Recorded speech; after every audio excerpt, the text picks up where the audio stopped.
Welcome back. News 5 is keeping an eye on the state budget battle in Montgomery.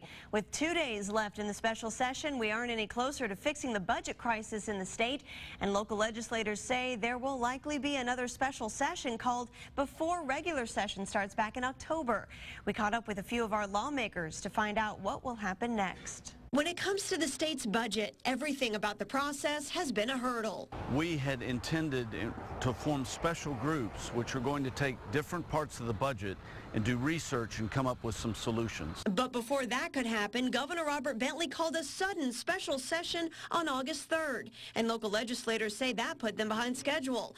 Moving on, options to solve the problem included a lottery. Hightower says it's not an immediate resolution. We need to deal with our budget as it is, and gaming will not add to this budget next year at all. It'll take a while for it to even begin to impact our budgetary situation in the state.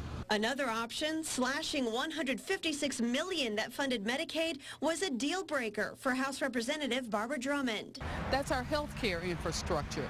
It affects everybody from the elderly to children to the disabled.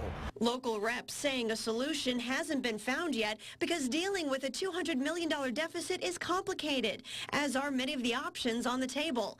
Some feel they're close to passing a budget similar to the one passed in the Senate during the regular session, but with some differences. But with the differences is there is some money that we're going to be used to help shore up Medicaid and corrections, with slight cuts to the courts, but with conditionals to where when money does come in, if it does come in, it can fill the holes. So it's a much better budget than what we passed in this regular session, but it still needs some improvement. The governor still threatening to veto anything that comes across his desk if it doesn't have at least $300 million in taxes.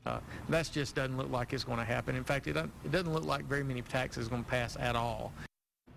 Local legislators say October 1st will be here before too long, and the governor will have to sign what they give him.